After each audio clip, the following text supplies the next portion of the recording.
नमस्कार दर्शकों, मैं दिया शर्मा। स्वागत है आपका एचपीएन न्यूज में। और आज हमारे बीच मौजूद है योगाचार्य सुनीता ग्रोवर मैम।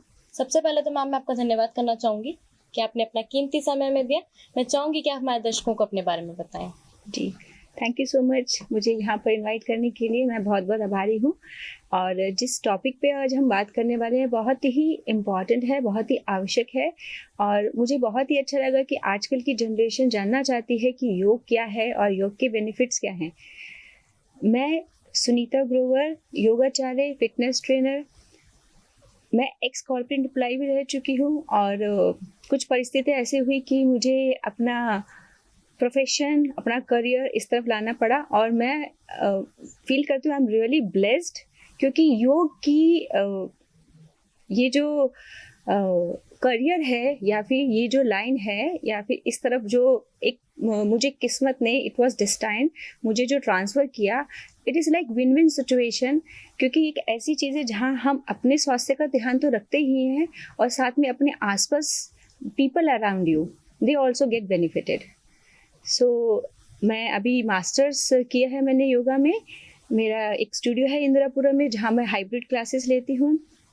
और जब योग की तरफ कैसे मेरा आना हुआ या फिर why I was got into this after working in corporate life for 14-15 years. When I was raising my kids, I actually felt कि जो एक माँ होती है, जो एक लेडी होती है घर की, वो सबका ध्यान रखती है। उसके घर में कितने भी लोग आ जाए, सबके लिए वो 7 कोर्स मील तैयार करती है, फ्रॉम सूप टिल डेजर्ट। लेकिन जब वो अपने लिए, अपने स्वास्थ्य की बात करती है, अपने खाने के लिए बात करती है, छोटी सी बात है, वो भूल जाती है या फिर सोचती है चलो कुछ भी है, ब्रेड है, नमकीन है, मेरा हो जाएगा, ये रात का बचा हुआ खाना है। जितना वो ध्यान अपने परिवार का, अपने बच्चों का रखती है, वो अपना नहीं रखती। ये एक हिटिंग पॉइंट था, क्योंकि शायद कहीं मैं भी अपने आप को भूल गई थी बच्चों को पालने के चक्कर में। एक माँ होने के नाते मेरा पूरा दायित्व है कि मैं अपने बच्चों का ध्यान रखूं, लेकिन कहीं ना कहीं अपने आप को भूल जाना शायद सही नहीं है। क्योंकि अगर माँ या एक लेडी अपने घर की स्वस्थ नहीं है तो एक धुरी है, वो धुरी हिल जाएगी। अगर वो स्वस्थ नहीं रहेगी, वो फिट नहीं रहेगी, उसके बच्चे भी नहीं सीख पाएंगे, शायद पूरा परिवार थोड़ा सा डगमगा जाएगा। ये सिचुएशन मेरे घर की नहीं, ये सिचुएशन जब मैं इस प्रोफेशन में आई, जब मैंने टीचिंग स्टार्ट किया, देखा हर घर की है। मेरे पास लेडीज़ आती हैं 35 इयर्स की, 40 इयर्स की, उनको हर तरह की इश्यूज देखने को मिलती है। बैक एक, thyroid, obesity, hypertension, stress, anxiety. उन्होंने अपना ध्यान रखना छोड़ ही दिया है। उनका दिन शुरू होता है बच्चों की वजह से, ख़त्म होता है बच्चों की वजह से। बच्चों ने क्या खाया तो वो खा लेंगे, अपने लिए शायद वो अच्छा ना भी लगे वो खा लेती है, या अपने लिए टाइम नहीं निकालती। मेरे पास 1 घंटा आने के लिए अभी भी कुछ लेडीज़ हैं, क्यों नहीं आई, बच्चा सो रहा था, मेरा मन किया मैं सो गई। क्यों नहीं आई, बच्चे का एग्जाम था तो उसको पढ़ा ली थी। क्यों नहीं आई, ये रीज़न था। ये अच्छी बात है कि हम अपने परिवार का ध्यान रख रहे हैं, लेकिन अपना ध्यान रखना शायद सबसे पहले दायित्व है, ना केवल अपने लिए बल्कि पूरे परिवार के लिए। तो ये एक ट्रिगर पॉइंट था जो मैंने अपने लिए फील किया। और मेरी कोशिश है, मेरा ऑब्जेक्टिव है कि आसपास की जितनी लेडीज़ हैं उनको बस इतना ही ध्यान रखने को बोले कि अपने खुद की टू डू लिस्ट में, अपनी बकेट लिस्ट में प्लीज़ अपना आप को डालें। तो काफ़ी हद तक मैंने अब करीब 1000 लोगों को ट्रेनिंग दे चुकी हूँ। और काफ़ी लोग जो परेशान थे कोई भी इशू से, हेल्थ इशू से, उससे बाहर आ चुके हैं। वो समझ चुके हैं कि अगर वो अपनी हेल्थ पे, अपनी फिटनेस पे ध्यान रखेंगे तो बहुत आसान हो जाएगा अपने लिए भी और अपने बच्चों के लिए, क्योंकि बच्चे वही सीखते हैं जो पेरेंट्स करते हैं, स्पेशली माँ, क्योंकि माँ जो है बच्चों के साथ ज़्यादा समय के लिए रहती है। मैम कहीं ना कहीं आपकी बात बिल्कुल सही है और ये हमने अपने नॉर्मल इंडियन फैमिलीज में फेस भी किया है। इवन हमारी मदर्स हैं, उन्हें ऐसा लगता है कि ठीक है वो घर के काम कर रही है, वो भी एक योग है या योगा है, ठीक है। उनका घर का काम करना, उनका सारा दिन अपने बच्चों की देख रेख करना, उनके साथ भागा दौड़ी करना, वो सब योगा में उनको वो इंक्लूड कर देती हैं। ये कहीं ना कहीं बहुत बड़ा मिथ है आज के टाइम का, क्योंकि हम लोगों ने अपनी माँ से, अपनी ग्रैंड मदर से यही तो सीखा है। हम वही चीज़ सीखते आ रहे हैं, वही चीज़ हम उसको अप्लाई भी करते आ रहे हैं। तो रीज़न भी वही है, छोटे बच्चे या छोटी गर्ल्स से लेकर बड़ी लेडीज तक, मतलब टिल 60 और मे बी बियॉन्ड 60 उनको इश्यूज इसलिए क्योंकि घुटनों के दर्द आप देखेंगे लेडीज में ज़्यादा है, जेंट्स में नहीं है, क्योंकि वो अपना ध्यान भी रखते हैं और लेडीज भी उनका ध्यान रख लेती है। दूसरा एक बहुत बड़ा कारण है लेडीज में जो मल्टीपल इश्यूज या हेल्थ इश्यूज ज़्यादा हो रहे हैं क्योंकि हम लोगों में हार्मोनल के बहुत सारे फेजेस होते हैं, till from puberty till menopause. Hormone इतने चेंजेस होते हैं, पर्वर्टी से लेकर अगर उसकी शादी होती है, वो प्रेग्नेंट होती है, कंसीव करने के बाद उसका डिलीवरी होती है, पोस्टमार्टम, ये सब फेजेस एक लेडी को ही देखनी पड़ती हैं। तो उसी के वजह से, उसी के फलस्वरूप होता क्या है, उसमें इतने चेंजेस आते हैं उसको खुद नहीं पता। उसका बॉडी वेट बढ़ जाना, उसमें स्ट्रेस एंजाइटी की वजह से और इश्यूज हो जाना, बहुत सारे ऐसे इश्यूज हैं जो सिर्फ यूजुअली देखा जाता है लेडीज में ज़्यादा होते, तो इसीलिए उनका और ये रिस्पॉन्सिबिलिटी हो जाती है कि अपना थोड़ा सा ज़्यादा ध्यान रखें। मैम पहले ऐसा होता था कि कहीं ना कहीं शादी से पहले लोगों को लगता था नहीं हमें मेंटेन होना है, लोग देखेंगे ये, बट आफ्टर डिलीवरी ये बहुत बड़ा है आई थिंक कि ऐसे चीज आपके पास भी ऐसे बहुत से मदर्स आती होंगी या हाउसवाइफ्स आती होंगी या बहुत सी लेडीज हैं जो है ऐसी आती होंगी कि उन्हें लगता है डिलीवरी के बाद ठीक है अब बच्चे पैदा कर लिए, अब हमें सही रहने की क्या जरूरत है, अब हमें कौन से किसी को दिखाना है। बिल्कुल, ये बॉडी का बहुत बड़ा, बट ये चीज है कि बॉडी के साथ जैसे मेंटल हेल्थ हमारी सही होनी चाहिए, इस तरीके से हमारा बॉडी भी स्ट्रक्चर बिल्कुल ठीक होना चाहिए। बिल्कुल बिल्कुल सही कह रहे हैं आप। हमने कन्वेंशनल थॉट के हिसाब से लड़की पतली दुबली शादी तक ही अच्छी लगती है, उसके बाद तो भरी पूरी होनी चाहिए, हाँ, खाते पीते घर की होनी चाहिए। तो ये खाते पीते अच्छा खाना पीना और सात्विक खाना भी खाना पीना ही होता है जिसमें हम तेल मसाले के यूज नहीं करते हैं। खाना पीना एक अलग चीज है लेकिन माइंडफुल ईटिंग अलग चीज है। तो खाते पीते घर के लोग जरूरी नहीं है कि मतलब वजन उनका ज्यादा है, मोटे दिखे, तो यहाँ पर थोड़ा सा डिफरेंशिएट करना पड़ेगा कि खाते पीते घर के ही रहेंगे लेकिन आपकी हेल्थ जो है ऐसा हो कि बच्चा अगर खेले उसके पीछे भाग सके। ये नहीं कि आप बैठे हैं या फिर जल्दी से सोटी उठा ले, बच्चे की शादी हो रही है, आप इस हालत में नहीं है कि उसकी शादी को एंजॉय कर सके। अगर हम वापस बैक टू अपने टॉपिक पे आए तो योग के बारे में हम बात करने जा रहे हैं। सबसे पहला जो बेसिक क्वेश्चन हम स्टार्ट करेंगे कि योगा है क्या या योग है क्या, उसके लाभ क्या क्या हैं? जी योग को मैं ये बोलूँगी कि बहुत लोगों ने या फिर यूजुअली इसको सिर्फ एक्सरसाइज मान लेते हैं, जेंटल एक्सरसाइज है, ये थोड़ा सा ब्रीदिंग किया योग है। बट योग की अगर हम बात करें, it's a philosophy of life. ये एक जीवन जीने की कला है। जब हम जीवन जीने की कला की बात करते हैं, इसमें हमारा आहार, हमारे विचार, हमारा व्यवहार सब कुछ इंक्लूड हो जाता है। तो yoga is not about just being physically active या doing physical exercise, it's all about art of living. अब जब हम आर्ट ऑफ लिविंग की बात कर रहे हैं, योगा को एक फिलॉसफी लेके चल रहे हैं, तो बेनिफिट्स भी वैसे हो जाएंगे जब हमारे आचार, व्यवहार और आहार सब कुछ संतुलित हो जाएगा। तो उसके बेनिफिट्स होंगे, फिजिकली हम एक्टिव रहेंगे, फिजिकली हम फिट रहेंगे, मेंटली हम फिट रहेंगे, इमोशनली हम फिट रहेंगे। आजकल के टाइम पे फिजिकली तो हम देख लेते हैं कि काफ़ी लोग जो है फिजिकली फिट होने के लिए जिम ज्वाइन कर लेते हैं, कुछ भी ऐसा कर लेते हैं जिससे फिजिकली फिट हो जाए। बट मेंटल हेल्थ के ऊपर, स्पेशली इमोशनल हेल्थ के ऊपर कोई बात नहीं करता। क्योंकि देखेंगे छोटे छोटे बच्चे हैं, स्कूल में फेलियर्स हो गए या फिर वो किसी मैच में हार गए, घर पे आके रोते हैं, 2 दिन अपने आप को कमरे में बंद कर लेते हैं। वो क्या है? इमोशनल हेल्थ का संतुलित ना होना। तो योग के जितने भी फायदे हैं उसमें से ऑफ कोर्स हम फिजिकली बेनिफिट मिलता है, हमें मेंटल बेनिफिट मिलता है, फ्लेक्सिबिलिटी बढ़ती है, स्ट्रेंथ बढ़ती है, स्टेमिना बढ़ता है। आप ये देखेंगे जो लोग योग कर रहे हैं, ब्रीदिंग वर्क कर रहे हैं, ध्यान और योग के जितने भी टेक्निक्स हैं उनको फॉलो कर रहे हैं, उनकी एनर्जी लेवल ही अलग होते हैं। उनके चेहरे पे एक डिफरेंट ग्लो होता है, उनकी सोच इतनी संतुलित होती है, उनको फर्क नहीं पड़ता कि अगर कुछ नेगेटिविटी उनके आसपास है उनको वो अटैक नहीं करते। तो इट इज योग एक पूरा जैसे लाइफ को मैनेज करने का एक बहुत अच्छी टेक्निक है। इसीलिए इसके फायदे भी मतलब मैं तो बोलूँगी इनफाइनाइट, अनगिनत है।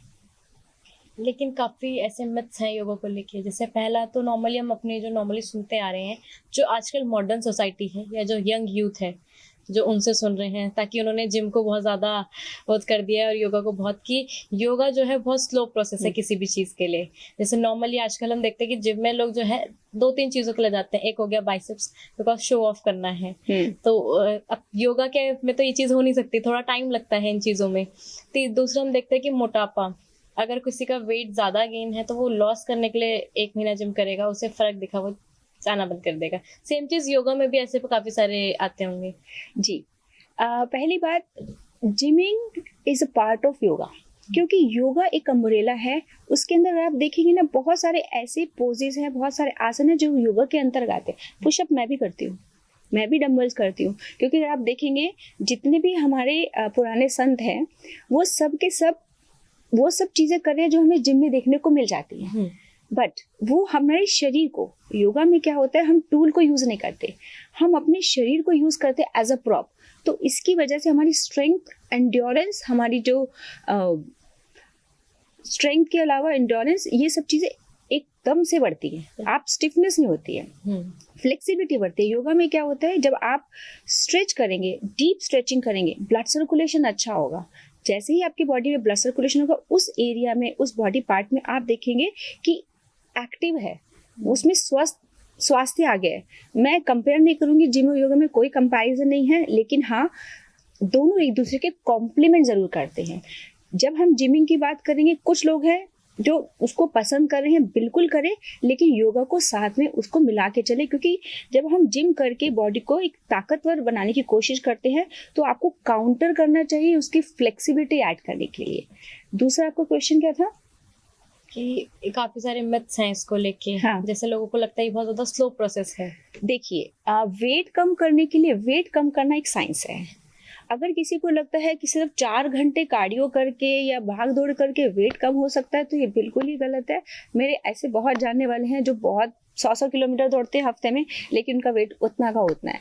क्योंकि वेट कम करना ना एक फिजिकल एक्सरसाइज के हाथ में है, ना सिर्फ डाइट के है। It's a science. इसके पीछे जो रीजन है, आपका लाइफस्टाइल बैलेंस्ड होना चाहिए। आपका स्लीपिंग पैटर्न कैसे है, ऑफ कोर्स एक्टिविटी कितने हैं आप, वो मैटर करता है। लेकिन अगर आप स्ट्रेस में हैं, एंजाइटी है, और आप 1 घंटा जिमिंग करके या 2 घंटा कार्डियो करके बाकी 22 घंटे आराम से बैठे हैं, तो आपका वेट कम नहीं होगा। वेट कम करना इसे 24 घंटे की जॉब है। तो it has to go across round the clock. आपके सोने से लेकर, आपके उठने से लेकर, आपका खाना पीना, आपकी सोच, आपकी emotional health, everything is included. जब हम वेट मैनेजमेंट की बात करेंगे तो ये सारे फैक्टर्स काउंट होते हैं, एंड इट्स अ साइंस। ये सिर्फ योगा की बुक्स में नहीं, अगर आप साइंस में भी देखेंगे, कहीं गूगल करके भी देखेंगे, आप देखेंगे what are the factors to decrease और रिड्यूस द वेट। जब तक ये सारे फैक्टर्स नहीं देखे जाएंगे, तो चाहे वो योगा है, चाहे वो जिम है, चाहे वो कोई भी फिजिकल एक्टिविटी अगर हम लेके चले, आपका वेट उसमें नहीं हिलेगा। और दूसरी बात, योगा स्लो प्रोसेस उनको लग सकता है जिनको लगता है कि हाँ, मतलब फास्ट जाने से हमें कुछ मिलने वाला है, जल्दी मिलने वाला है। It's big no. जब हम स्लोली अपनी बॉडी वेट को नियंत्रित करके फ्लेक्सिबिलिटी के साथ में डेली प्रैक्टिस करते हैं, तो मैंने ऐसे बहुत सारे केसेस देखे हैं कि उनके वेट भी रिड्यूस होते हैं। बट हम लोग ये जरूर बोलते हैं कि आप वेट रिडक्शन के लिए मेरे पास नहीं आइए, क्योंकि weight reduction is not the objective you should have. हमारे इससे पहले strength, stamina, endurance, flexibility, mental health, emotional health सब मैटर करती है। अगर मेरी बैक में पेन है जिमिंग करके, तो क्या फायदा। तो मेरा जो बैक पेन है, या जो मेरे थेरेपेटिक योगा की बात करते हैं, मेरा घुटनों का पेन है, या मेरे शरीर में कोई भी तकलीफ है, वो मुझे योगा की कुछ ऐसी टेक्निक्स है उसी से ठीक हो सकता है। तो yoga is amalgamation of many things, many factors. इसीलिए मैंने बोला फिलॉसफी ऑफ लाइफ है, ये आर्ट ऑफ लिविंग है। इसको हमें शरीर के हर एक हिस्से में अप्लाई करना पड़ेगा, योगमय होना पड़ेगा। बिल्कुल। जैसे काफ़ी, अगर हम आगे चलें तो काफ़ी सारी ऐसी बीमारियां होती हैं जो हमारे नॉर्मली हाउसवाइफ्स को होती हैं, जैसे अक्सर घुटनों में दर्द रहना, बिल्कुल, मोटापा, यानी कि थायराइड, और कभी कभी हमने देखा है कि गठिया जैसी बीमारियां भी अक्सर होती हैं। तो क्या इन बीमारियों को पूरी तरीके से रिवर्स किया जा सकता है, मतलब योग के द्वारा ये पूरी बीमारियां ठीक हो सकती हैं? जी हाँ, पूरी तरह से रिवर्स करने के लिए इसमें थोड़ा सा टाइम लगता है, बट मैंने केसेस देखे, बिल्कुल हो सकते हैं। देखिए, आप थायराइड की बात करें या ऐसे बहुत सारे मेडिकल इश्यूज हैं जो होते क्यों है, हार्मोन को इम्बैलेंस की वजह से। Thyroid is a hormone which controls the metabolism. जब आपका मेटाबॉलिज्म ही सही नहीं है, तो आपका वेट जो है आगे पीछे होगा, राइट। जब आपका वेट बढ़ने का रीजन आपका थायराइड का बिगड़ना है, और थायराइड का बिगड़ना इज हार्मोन इम्बैलेंस। हार्मोन को इम्बैलेंस करने के लिए अगर हम योग की टेक्निक में देखें तो बहुत सारे भ्रामरी प्राणायाम है। हम सिंपल ओम का उच्चारण कर भी अपने थायराइड ग्लैंड को एक्टिवेट कर सकते हैं या बैलेंस कर सकते हैं। हमारे कुछ आसन है, हल आसन, सर्वांग आसन, मत्स्य आसन, ये सारे आसन कर लेने से थायराइड ग्लैंड जो है बैलेंस रहता है। जब वो बैलेंस रहेगा हमारा मेटाबॉलिज्म बूस्ट रहेगा। जब मेटाबॉलिज्म बूस्ट रहेगा तो वेट ऑटोमेटिकली मैनेज हो जाएगा। ये सारे कनेक्टेड है। तो जो कुछ भी थेरेपेटिक, अगर हम योगा की बात करें, बैक पेन है, नीज पेन है, हाइपरटेंशन है, लो बीपी भी आजकल बहुत लोगों को हो जाता है, थायराइड पैराथायराइड आपने बनाया, और पीसीओडी का बहुत देखने को मिल रहा है आजकल। पीसीओडी, पीसीओएस, इसके पीछे रीजन क्या है? देखिए, दवाइयाँ खाना इज नॉट द सोल्यूशन, क्योंकि इसका जो रूट कॉज है वो लाइफस्टाइल का बिगड़ना है। माइग्रेन, मेरे पास 2-3 केसेस आए हैं। माइग्रेन का सबसे बड़ा रीजन ये होता है कि we are not following the natural lifestyle, organic lifestyle. दिन में हम सो रहे हैं, रात को अगर जाग रहे हैं तो we are going against the clock, the nature. When we go against the nature, of course उसके आपके इम्पैक्ट है। तो उसको ठीक करने के लिए योगा की 1 घंटे की एक्सरसाइज या जिम की 1 घंटे की exercise will not work. It will only help अगर आप अपना लाइफस्टाइल ठीक करेंगे। अगर आप दिन में जगना शुरू करेंगे, रात में सोना शुरू करेंगे, अपना स्लीपिंग पैटर्न, आपकी इमोशनल हेल्थ। एक और इसमें चीज़ है कि सो कब रहे हैं, ये मेरे को बहुत क्वेश्चन आते हैं कि आप सोए कब। देखिए, हमारी बॉडी में जैसे हमारी गाड़ी सर्विस के लिए जाती है, रिपेयर मेंटेनेंस होता है, उसी तरह से हमारे शरीर का रिपेयर मेंटेनेंस होता है। अगर मैं 10 से 11 के बीच सोऊंगी, वो हार्मोन तभी रिलीज होगा when I am sleeping. If I am not sleeping at that point in time, तो हमारी बॉडी में रिपेयर मेंटेनेंस ही नहीं हुआ। Similarly I have to get early in the morning, जिसको हम ब्रह्म मुहूर्त में बोलते हैं। ठीक है, ब्रह्म मुहूर्त में हर किसी के लिए उठना आसान नहीं है, बट 5 से 6 के बीच उठ जाना जरूरी है। हमारा एक हार्मोन रिलीज होता है 5 से 6 के बीच। अगर वो उस वक्त उठे नहीं है, हम सोते रह गए, तो उस दिन की एनर्जी जो हार्मोन देगा वो नहीं एक्टिवेट हुआ। तो इसीलिए स्लीपिंग पैटर्न का, हार्मोन का बैलेंस होना और आपकी सोच का उसके अकॉर्डिंग होना बहुत ज़रूरी है। वो कहाँ से हो सकता है? जब हम योगिक लाइफस्टाइल को अपने जीवन में लाए। योग, अगर आगे चले तो योग और ध्यान में क्या अंतर है? ये योग और व्यायाम में क्या अंतर है? जी, जैसे मैंने बताया, योग जो है वो एक जीवन जीने की कला है। It's a lifestyle. अगर जैसे मैंने बताया, आचार, व्यवहार, आहार, इन सबको संतुलन योग कहलाएगा। व्यायाम फिजिकल एक्सरसाइज को बोलते हैं, यही डिफरेंस है। तो योग का एक छोटा सा पार्ट व्यायाम है। हम बात करेंगे, अगर हमें योग को समझना है तो योग के महर्षि पतंजलि जी ने 8 अंग बताए हैं, जिसे अष्टांग योग बोलते हैं। तो इसके 8 अंग में यम, नियम, आसन, प्राणायाम, प्रत्याहार, धारणा, ध्यान, समाधि, ये सब चीजें आती है। तो योग सिर्फ एक्सरसाइज नहीं है।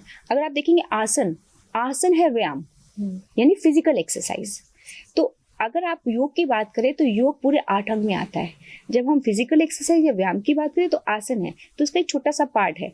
ये इसका इम्पॉर्टेंट पार्ट भी है, और इसके बिना बाकी चीजें अधूरी है। बाकी चीजों के बिना व्यायाम अधूरा है। अगर हम सिर्फ फिजिकल एक्सरसाइज कर रहे हैं, of course physically we may be fit, लेकिन वो फिजिकल आपकी फिटनेस में भी शॉर्ट लिव्ड होगी।